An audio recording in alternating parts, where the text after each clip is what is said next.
Dans cette session, on va observer le comportement par défaut de l'exécution des tests avec Xunit. Comme on l'avait déjà vu précédemment, pour chaque test, une instance de la classe est créée. Donc ici, pour test exemple 1 et test exemple 2, on aura une nouvelle instance de comportement par défaut test.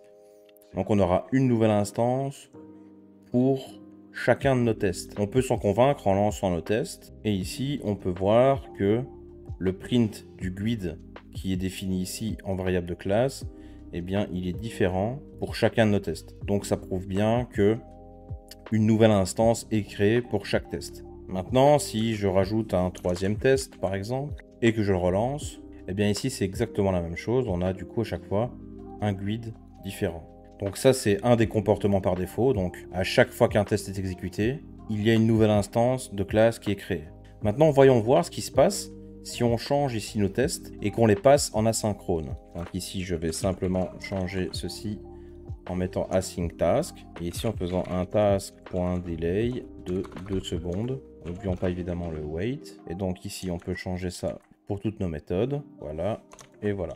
Donc maintenant, si je lance ici tous mes tests de comportement par défaut, on peut voir qu'on a un test qui s'exécute, ensuite un deuxième, ensuite un troisième.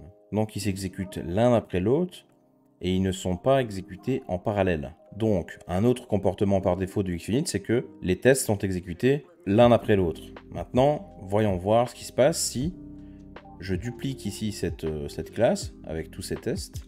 Voilà, ici je vais juste renommer ma classe. Et maintenant, voyons voir ce qui se passe si j'exécute maintenant les deux classes en même temps. Donc là, on peut voir que pour chaque classe, le test s'exécute l'un après l'autre, mais du coup, c'est indépendant de la classe. Ça veut dire qu'ici, on a bien une parallélisation qui se crée, puisque on a un test qui s'exécute dans comportement par défaut test et un autre test qui s'exécute dans comportement par défaut test 2 en même temps. Parce qu'en fait, ce qui se passe derrière, c'est que Xunit récupère en fait une liste de tests pour une classe donnée et dans cette liste, il va l'exécuter un par un. Mais donc du coup, il a en fait plusieurs listes, c'est-à-dire il a une liste par classe, donc une liste pour comportement par défaut test et une liste pour comportement par défaut test 2.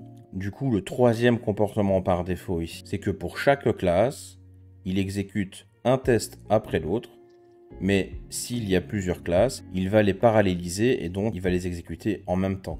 Comme on l'a vu précédemment, pour chaque test, une nouvelle instance de la classe est créée et donc ses membres sont différents, ils ont une autre valeur, une autre référence. Donc du coup, on pourrait se poser la question, mais comment on peut faire alors pour partager des données entre chaque test? Parce qu'ici, effectivement, de cette manière-là, c'est pas possible.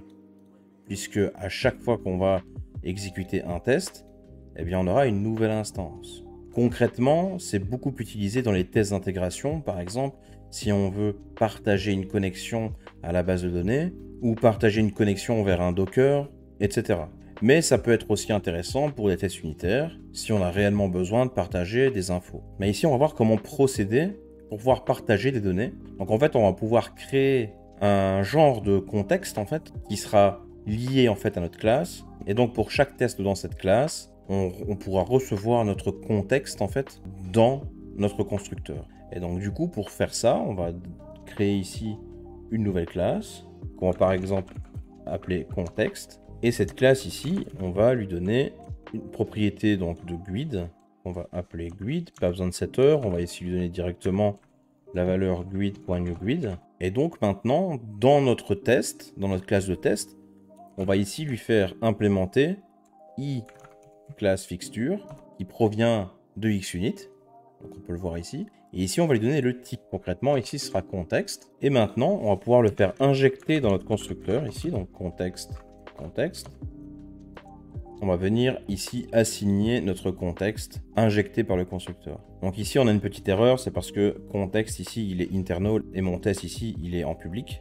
Donc on va changer ça. Voilà, et maintenant, du coup, on peut enlever ici notre ID. Puisque maintenant, on va passer par notre contexte pour avoir accès à notre ID. Donc ici, on va appeler contexte.guide. Et pareil ici. Donc maintenant, si je lance mon test, ici, on peut voir que les guides sont identiques. Donc là, on a pu partager une valeur entre deux tests. Alors, pour bien comprendre, je vais vous montrer exactement le flux d'exécution. Et pour ça, on va rajouter ici disposable. On va enlever ici l'exception et on va ici rajouter un constructeur. Comme ça, on va voir le flux d'exécution, à quel moment ici il est instancié, le contexte, et à quel moment il est disposé. Donc, on va rajouter des breakpoints ici, et ensuite, on va rajouter des breakpoints dans le constructeur de notre test, et ensuite dans chaque test. Et maintenant, on peut lancer ça en debug. Donc voilà, on peut voir que la première instruction ici qui est exécutée, c'est le constructeur de notre contexte. Parce que ici, pour instancier comportement par défaut test,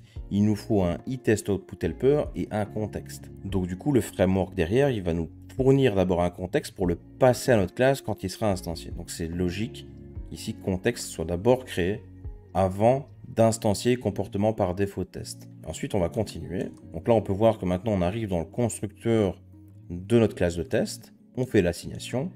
Ensuite, on rentre dans notre test. On l'exécute, et ensuite on revient de nouveau dans le constructeur de la classe, puisque comme on l'a vu, pour chaque test, une instance de la classe est créée. Donc là, de nouveau, on réassigne, et ensuite on exécute notre deuxième test. Et seulement après, on arrive dans le dispose ici de notre contexte. Donc concrètement, dès qu'on lance notre test, on arrive dans le constructeur du contexte. Donc là, par exemple, si vous voulez initialiser des choses, configurer certaines choses, etc. pour tous vos tests, eh bien, c'est ici que vous le ferez. Donc là, on arrive d'abord ici. Ensuite, le constructeur de notre classe de test est appelé pour chaque test. Donc dans ce cas-ci, il est appelé 2 fois. Et ensuite, dispose de notre classe contexte est appelé une fois que tous les tests ont été exécutés. Dans cette session, on va voir comment aller plus loin dans la paramétrisation de nos tests. Pour rappel, la classe ici calculatrice test, teste ici des opérations d'addition, multiplication, de soustraction, etc. Et on avait fait ensemble ici, on avait inclus théorie et inline data pour passer ici des paramètres dynamiquement avec ici la valeur A, la valeur B et la valeur attendue. Alors le faire de cette manière, ça fonctionne très bien, il n'y a pas de souci. Sauf que si maintenant on a beaucoup de combinaisons de valeurs qu'on voudrait tester, ça deviendra assez compliqué à gérer. On aurait ici beaucoup de lignes de inline data et on aurait un gros bloc ici, ce serait pas très lisible. Donc du coup, on a deux manières de faire autrement. Donc on a la première manière, c'est de le faire ici au niveau de la classe, de créer en fait une fonction qui va nous retourner une liste de tableaux, un peu comme ici, c'est-à-dire que ça c'est considéré comme un tableau, ça aussi, ça aussi, ça aussi. Donc ici, on peut le faire dans une fonction au niveau de la classe, et ça nous permettra ici de renseigner simplement le nom de la fonction qui retourne en fait la liste des tableaux qui contiennent les valeurs. Donc on va commencer par cette manière de faire. Donc ici, on doit d'abord le mettre ici en statique, donc public statique énumérable de object array. Ensuite, on va l'appeler add test data et ça va nous retourner en fait une nouvelle liste de tableaux d'objets. Et donc pour chaque ligne ici, ça va être une inline data. Et ici, du coup, on va mettre par exemple pour ce cas-ci, pour la soustraction. Donc ici, on va ajouter 5 tableaux d'objets, parce qu'ici, on a 5 inline data. Et donc maintenant, on va venir rajouter les valeurs qu'on avait ici précédemment. Et voilà. Et maintenant, du coup, on peut supprimer ça ici. Et on peut venir ici ajouter un nouveau membre. On va appeler ici member data. Et ici, on va pouvoir mettre name of de add test data. Et donc maintenant, si je lance mon test, on peut voir qu'il passe. Et il y en a bien 5 qui sont passés parce qu'on a 5 valeurs qui sont ici. Donc voilà, ça c'est une manière de faire, donc de le faire au niveau de la classe même, d'avoir un membre ici en statique qui permet de retourner les valeurs qu'on a besoin. Maintenant, je vais vous montrer une deuxième manière de faire. C'est-à-dire que là, on va créer en fait une classe dédiée aux valeurs d'un des tests. Donc ici, on va créer une classe qu'on va appeler calculator subtract test data, qui va hériter de i énumérable de object array. Et ensuite ici, on peut implémenter l'interface. Donc on a getEnumerator et ici getEnumerator, mais ici on peut simplement dire return getEnumerator. Et ici, on peut simplement faire un yield return new object array et en lui passant ici nos valeurs. Et donc ici, on peut lui dire ceci. Et ça 5 fois, donc 2, 3, 4, 5. Et ici, on reprend les valeurs. Et maintenant, ici, le membre sera différent. Donc, ce sera plus member data. Donc, on peut le commenter ici. mais ce sera class data. Et donc ici, on doit lui fournir un type, donc type of de notre classe qu'on vient de créer ici, calculator subtract test data, qu'on va lui fournir ici. Et donc ici, si je run, on peut voir que ça passe bien. Dans cette session, on va voir comment définir le délai d'exécution des tests. Ici, par exemple, on a un test qui prend 10 secondes d'exécution. Donc si on le lance, et qu'on va dans Test Explorer, on peut voir que c'est lent. Et donc on peut voir qu'ici, effectivement, il a pris 10 secondes d'exécution. Alors pour rappel, je vous avais expliqué qu'un test unitaire, c'est censé être petit et rapide. Donc on n'est pas censé avoir des tests qui durent autant de temps. Ça devrait être de l'ordre des millisecondes et non pas des secondes pour un test unitaire. Donc ici, on peut dire à XUnit de passer le test en failed s'il prend plus d'un certain temps pour être exécuté. Et donc comment on fait ça? C'est simplement sur l'attribut fact, on peut lui passer ici un timeout et lui dire, par exemple, un timeout de 2 secondes. C'est-à-dire que là, si le test prend plus de 2 secondes à être exécuté, alors le test échouera. Donc si je le lance, on peut suivre ici sa progression dans Test Explorer. Et donc ici, on a un message qui nous dit Test Execution Timeout after 2000 millisecondes. Et donc ça peut être intéressant pour justement être certain que vos tests ne prendront pas trop longtemps d'exécution et que du coup, si c'est le cas, XUnit les passera en erreur. Dans cette session, on va s'attarder sur un problème récurrent, à savoir tester du code qui utilise des dates. Ici, par exemple, j'ai créé une classe accueil avec une fonction générer un message de bienvenue. Ici, on a une date qui est la date du jour, la date actuelle. Et ensuite, on a juste un petit switch avec une condition si c'est supérieur ou égal à 5 et inférieur à 12, alors on affichera bonjour. Si c'est supérieur ou égal à 12 et inférieur à 18, on affichera bon après-midi. Et sinon, on affichera bonne soirée. Donc on va créer une classe de test pour accueil. On va tester cette fonction et on va voir un petit peu ce qui se passe pour mettre en évidence le problème qu'on peut rencontrer. Donc dans un premier temps, on va se rendre dans technique avancée test.unit. Et ici, on va créer une nouvelle classe qu'on va appeler accueil test. Donc ici, on commence toujours par l'attribut fact et on va écrire notre première fonction. Donc ici, c'est pour tester cette fonction-ci. Voilà, should say bienvenue when it's morning. Et donc du coup, comme d'habitude, arrange act assert. Alors tout d'abord, on va ajouter la référence du projet technique avancée. Voilà. Ensuite, pour aller plus vite, on va simplement créer notre SUT à ce niveau-là. Donc ici, new accueil. Ensuite, dans act, on va ici récupérer notre résultat. Est égal donc SUT.bienvenue. Et donc ici, je me suis trompé, c'est bonjour. Et ensuite, on va tester le résultat en mettant ici should. .b et ici on est censé avoir bonjour. Donc, si je lance mon test et donc ici on voit que c'est pas bon parce que là à l'heure où je tourne on est dans l'après-midi et donc on n'a pas le bon message. Donc, du coup on va répéter ici ce test pour avoir tous les cas de test et donc ici on est censé avoir bon après-midi et ensuite ici bonne soirée et ici evening. Et donc le message c'est ici bonne soirée. Voilà, du coup là si on lance nos tests, il y en a bien un qui passe au niveau de l'après-midi, bon après-midi, bonne soirée ne passe pas et bonjour ne passe pas. Et donc en fait le problème ici c'est que notre date, étant donné qu'elle est écrite ici en dur dans du code à tester, du coup on n'a pas la main sur la valeur de cette date. Et donc ça, c'est un cas auquel vous allez être confronté assez régulièrement, c'est-à-dire avoir du code, on a des dates directement dedans, on veut récupérer la date actuelle, mais ça pose du coup ce genre de problème.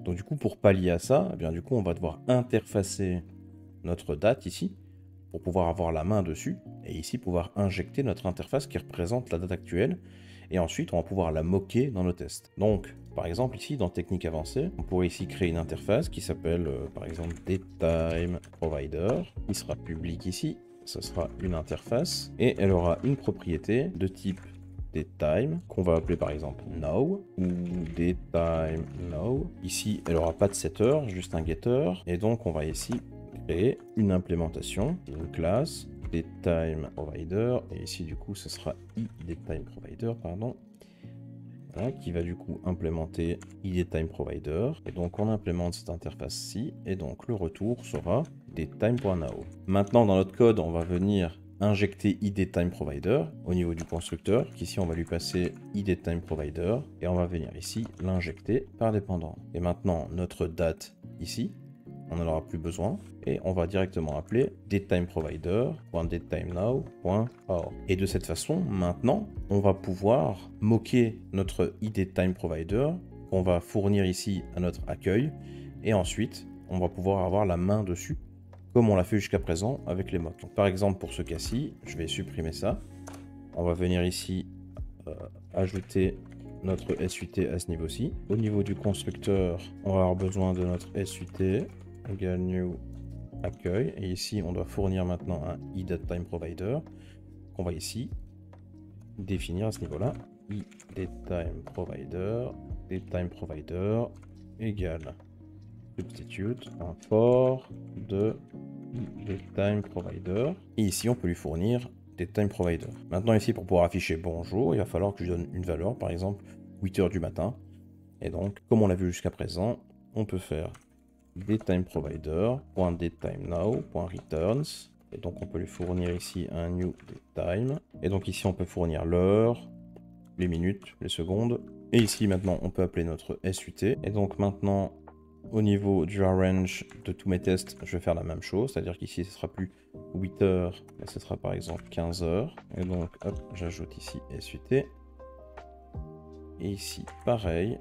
Ici, il sera par exemple 20 heures. Et donc maintenant, si je lance tous mes tests, on voit qu'ils passent bien tous correctement. Alors personnellement, je vous conseille vivement, dans chaque projet, d'ajouter systématiquement un ID Time Provider qui va vous permettre de gérer vos dates comme vous le souhaitez dans vos tests. Dans cette session, on va découvrir ce que c'est le Live Unit Testing, qui est une feature proposée dans Visual Studio Enterprise et aussi dans Rider. Alors si vous avez Visual Studio Enterprise, pour pouvoir avoir cette fenêtre ici, qui est la Live Unit Testing, il faut vous rendre dans l'explorateur de test et appuyer ici sur cette icône qui est donc fenêtre Live Unit Testing ou CTRL-E-L. Et ensuite vous aurez cette fenêtre et donc vous avez ici un petit bouton d'édition qui vous permet d'inclure les projets de tests unitaires qui seront inclus dans le Live Unit Testing.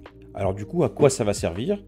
Simplement à ce que dès que vous allez changer quelque chose ou ajouter quelque chose, et bien dès que vous allez faire CTRL-S, ça va directement exécuter les tests qui sont impactés par votre changement. Donc concrètement ici, par exemple pour bon après-midi, si je retourne dans générer un message de bienvenue, et donc si je change ici, que je rajoute un i, voilà, je fais un CTRL-S, et donc ici il va directement exécuter les tests en rapport avec cette fonction. Donc ici il nous dit que il est couvert par 3 tests, et il n'y en a qu'un qui a échoué et 2 ont réussi. Et donc si on retourne ici, on peut voir qu'effectivement il a échoué. Et ici il s'attendait à avoir bon après-midi, mais il a bon après-midi avec 2 i. Et donc du coup si maintenant je remodifie ici, je remets un i, un seul i, il va exécuter que ce test du coup, puisque c'est lui qui avait échoué. Et on peut voir qu'il passe de nouveau. Donc c'est une feature qui peut être vraiment intéressante lorsque vous développez, pour voir directement si vos changements ont impacté un test négativement. Comme ça, vous avez directement le feedback. Alors par contre, l'inconvénient de cette feature, c'est que ici, dans notre cas, on n'a que 52 tests dans tous nos projets. Mais dans un réel projet de production, vous aurez plusieurs milliers de tests unitaires. Et donc du coup, ça peut être assez lent de devoir réexécuter à chaque fois les tests lorsque vous changez quelque chose. Alors effectivement, il ne va pas exécuter absolument tous les tests, il va exécuter seulement les tests qui sont impactés par votre changement. Mais voilà, sachez-le que ça ralentit un peu quand il y a beaucoup de tests, de devoir tester à chaque fois que vous faites CTRL-S. Alors maintenant, dans cette session, on va voir un peu ce que c'est le code coverage et on va voir un peu comment on peut l'utiliser avec Visual Studio. Encore une fois, cette fonctionnalité est disponible qu'avec Visual Studio Enterprise, mais je vais quand même vous la montrer, même si vous ne l'avez pas. Alors déjà, dans un premier temps, ce qu'on peut voir, c'est que à côté de chaque instruction, on a un petit V ici, en tout cas pour cette classe. Et donc, ce petit V, si on laisse notre souris dessus, on voit que c'est couvert par 3 tests, que 0 ont échoué et que 3 ont réussi. Pareil pour ici, pareil pour ici, et pareil pour ici. Maintenant, voilà, ça ce sont du coup des lignes qui sont bien testées. Maintenant, je vais vous montrer une classe qui, elle, n'a pas été testée par des tests unitaires parce qu'on l'a moquée. Et donc, on va voir un petit peu ce qu'on a au lieu des petits V à côté. Donc, si vous vous souvenez bien, dans User API, au niveau du repository, User Repository, les repositories, on ne les a pas testés, on les a moqués parce que c'est pas le rôle des tests unitaires de tester une connexion vers la base de données. Et donc ici, au lieu de petit V, on a une petite barre ici qui nous dit que c'est couvert par 0 test. Pareil pour ici, en fait, toutes les lignes ici ne sont pas couvertes par des tests. Donc ça, c'est déjà la première chose, c'est-à-dire qu'une fois que vous développez, vous avez un feedback directement au niveau de vos lignes de code pour savoir si elles sont testées par des tests unitaires. Alors maintenant, on peut avoir un résultat global en faisant une analyse de code complète et avoir ici un résultat dans cette fenêtre, donc résultat de la couverture du code. Et pour avoir cette fenêtre, il faut se rendre dans Test. Et ici, on a une fonction qui est analyser la couverture du code pour tous les tests. Donc on va exécuter cette fonction. Une fois qu'il a fini son process, on peut voir qu'ici, on a un rapport avec ici tous nos projets. Et avec ici, la couverture. On a ici un tableau avec les blocs couverts, les blocs non couverts, les lignes couvertes, les lignes partiellement couvertes et les lignes non couvertes. Donc concrètement, si je retourne dans User API.dll, on a ici les services, les repositories, etc. Et donc si je vais sur repository, on voit qu'il y a 0 bloc de couvert. Pareil pour la fonction createAsync, deleteAsync, getAllAsync, getByIdAsync. Mais par contre, si maintenant je me rends dans techniqueavancée.dll, ici on voit que sur accueil, on a 9 blocs couverts, 0 bloc non couvert, 12 lignes couvertes, 0 ligne partiellement couverte et 0 ligne non couverte. Au niveau du DateTimeProvider, donc de la classe DateTimeProvider, ici on peut voir qu'on a 0 bloc couvert, 2 blocs non couverts, 0 ligne couverte, 0 partiellement couverte et 1 non couverte.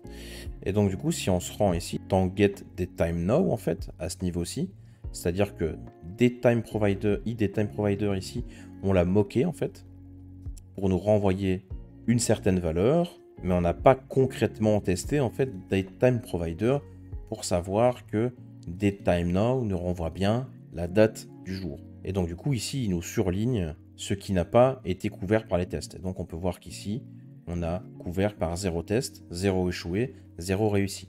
Donc voilà ce que c'est le code coverage. Ça vous permet d'avoir une visualisation sur la couverture de votre code, de savoir à quel pourcentage votre code est testé. Alors évidemment, il y a des lignes qui ne seront pas testées, comme par exemple ici DateTimeProvider, parce que ça n'apporte pas de réelle plus-value de tester cette valeur. Donc avoir un code coverage à 100%, c'est pas réaliste. Si vous avez un code coverage aux alentours de 80% dans l'ensemble, c'est déjà très bien. Dans la prochaine session, je vais vous montrer comment vraiment aller très loin dans la mesure du code coverage. Dans cette session, on va voir comment utiliser d'autres outils pour pouvoir mesurer le code coverage, des outils utilisant des lignes de commande. De cette manière, on pourra utiliser ces outils dans des pipelines de déploiement continu, pour pouvoir mesurer les tests et pouvoir par exemple échouer la pipeline si un test a échoué ou si un certain pourcentage n'est pas atteint. Parce que effectivement, ici, avec les IDE tels que Visual Studio, on peut mesurer le code coverage, mais ça reste limité à l'IDE et ça peut pas être scalable et être utilisé sur différentes plateformes ou différents systèmes d'exploitation. Donc ici, pour l'exemple, on va utiliser le projet User API et le projet User API.test.unit. Alors dans un premier temps, on va devoir installer un package. Donc on va se rendre dans le Package Manager, et ici on va rechercher Coverlet et on va installer ici coverlet.collector. Alors moi ici il est déjà installé par défaut, mais on peut l'update. Ensuite vous pouvez ouvrir la fenêtre Package Manager Console ici. Si vous ne l'avez pas, vous pouvez vous rendre dans View, ensuite dans Other Windows et ensuite Package Manager Console. Alors ici on va exécuter une petite commande, donc on va utiliser le CLI.NET. Donc on va utiliser ici en mettant .NET Tool install, donc on va installer un tool de manière globale en faisant -G. On va mettre ici coverlet.console. Alors moi dans mon cas il est déjà installé de manière globale, donc ici il me renvoie une erreur en me disant que il est déjà installé. Mais pour votre cas, il l'installera correctement. Ensuite avec votre console, il va falloir vous rendre à la racine du bon dossier, c'est-à-dire dans test/user.api.test.unit. Donc si je fais un ls, moi ici je me trouve bien dans le bon dossier, donc user.api.test.unit. Alors ensuite on va faire un .NET build pour pouvoir builder notre projet de test unitaire. Donc ici on voit qu'il a bien été build. Et on peut voir ici qu'il nous a généré une DLL, user.api.test.unit.dll. Ça on va en avoir besoin juste après. Donc du coup maintenant on va utiliser l'outil qu'on va l'installer. Donc on va écrire ici coverlet. Et là on va devoir pointer vers user.api.test.unit.dll. Donc du coup, étant donné qu'on est déjà à la racine, nous ici on a besoin que de ceci. Donc on va faire un point backslash et ceci.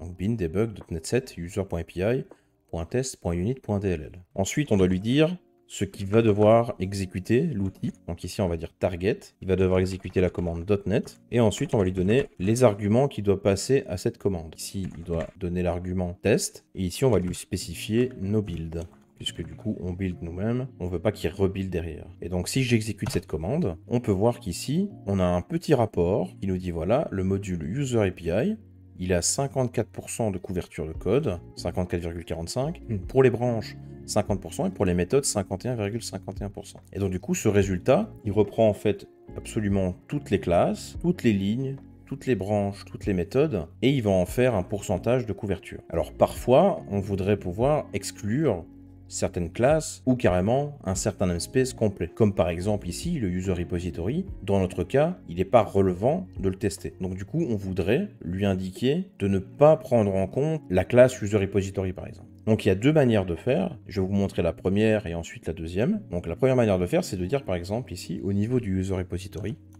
on peut rajouter un attribut qui est exclude from code coverage. Donc concrètement, si ici je refais un .NET build, et ensuite que je réexécute ma commande coverlet, bah ici on voit qu'on a 61,79%, 50% et 60,71%. Donc on voit que le pourcentage a augmenté, parce qu'on a ignoré user repository. Alors vous voyez bien, ça marche, mais c'est assez contraignant de devoir ici ajouter un attribut explicite pour du code, pour de la couverture de code. Ça n'a pas vraiment sa place en fait au niveau du user repository, parce qu'ici on ajoute en fait une référence vers code analysis, alors qu'au final c'est pas vraiment de sa responsabilité d'avoir ça dans sa classe. Et puis ben, c'est assez contraignant de devoir le faire à la main dans toutes les classes, etc. Par exemple, ici, je me trouve dans User Repository. Admettons que j'avais plusieurs repositories dans le dossier Repositories. Ben, du coup, dans chaque repository, il aurait fallu mettre un exclude from code coverage. Donc la deuxième manière de faire nous permet par exemple d'exclure tout un namespace. Donc je vais ici supprimer exclude from code coverage. Je vais retourner dans mon package manager console ici et je vais refaire un .NET build et réexécuter mon coverlet. Et ici du coup on va revenir à l'état précédent. Et ben non, puisque du coup j'ai oublié de sauvegarder, donc je refais un .NET build. Voilà, je réexécute et ici on revient sur nos 54,45%. Donc la deuxième manière de faire, c'est au niveau du coverlet, on peut rajouter ici en fait un attribut supplémentaire qui est exclude, et donc ici on peut lui mettre le namespace à exclure. Dans notre cas ici c'est user.api.repositories. Donc on le colle et on finit par une astérisque pour dire ben, tout ce qui se trouve dans user.api.repositories exclue-le. Et donc là maintenant si je lance cette commande, ici on a de nouveau 61,79, 61,79 et 60,71. Donc cette manière de faire, elle est quand même beaucoup plus flexible et beaucoup plus maintenable de devoir ajouter des exclude from code coverage en attribut. On a un résumé assez sommaire de la couverture de code. Maintenant on va essayer d'aller un peu plus en détail et générer des choses un peu plus sympas. Alors déjà, ce qu'on peut constater, c'est qu'au niveau du user.api.test.unit, on a ici un nouveau fichier qui est coverage.json. Donc si je double-clique dessus, on peut voir que on a en fait tout le récapitulatif JSONifié de chaque fonction, de chaque ligne, etc. Donc ça c'est intéressant parce que ce coverage.json, on va pouvoir le transformer en d'autres fichiers, comme par exemple du XML ou du HTML. Donc du coup, pour commencer, on va faire ici un .NET test. On va lui dire ici collect, et donc ici il prend un paramètre qui est xplat code coverage. Si j'exécute ceci, on peut voir que là on a ici un test result maintenant, avec ici un GUID, un dossier avec un GUID en fait, et ici on a un coverage.cobertura.xml. Et maintenant, ce XML, on va pouvoir par exemple le transformer en HTML. Mais pour ça, on va devoir installer un nouveau tool. Donc on va faire ici .NET tool install de manière globale, .NET report Generator global tool. Donc on exécute. Et donc ici, ça a bien été installé. Donc maintenant, on va pouvoir utiliser ce tool. Donc on va ici l'appeler en faisant report generator. On va lui passer un argument report. On va lui dire ici où est-ce qu'il doit aller rechercher le rapport. Donc ici, c'est test result backslash. Et donc ici, on va récupérer le nom du guide. Voilà, backslash. Et donc ici, on va récupérer coverage.cobertura.xml. Ensuite, on va lui dire dans quel dossier il va devoir ajouter le résultat. Donc, target dir. Donc ici, on va par exemple mettre code coverage, simplement. Et ensuite, on va lui spécifier dans quel type il veut le générer. Donc, report types, HTML. Et là, on exécute. Donc ici, on a une petite erreur, no report file specified, parce que j'ai mal renseigné ici test result, parce que c'est .backslash. Et donc, du coup, on a ici maintenant un nouveau dossier, code coverage, et ici on voit qu'on a tout un tas de fichiers avec du JavaScript et du HTML ici, index.html, et plein d'autres pages en HTML. Alors du coup, on peut évidemment mettre ça dans notre navigateur, et donc maintenant nous voilà sur notre navigateur, et ici on peut voir qu'on a un rapport beaucoup plus détaillé, le coverage qu'on avait tout à l'heure, mais en plus de ça, on peut voir classe par classe. Par exemple, si je vais dans User Controller, on peut voir qu'ici, line coverage est à 100%, branch coverage est à 100%. Et on peut voir ici notre code, on peut voir fichier par fichier, ce qui est couvert. On a ici nos méthodes, notre constructeur par exemple, et on peut naviguer comme ça. On peut ici par exemple prendre notre user repository, où ici on peut voir méthode par méthode, qu'elles ne sont pas couvertes. Et donc de la même manière, si maintenant vous voulez faire une pipeline d'intégration qui va tester au moment du déploiement, eh bien vous pourrez avoir exactement ce même rapport de couverture de code et agir en fonction du pourcentage ou de si un test a échoué ou non.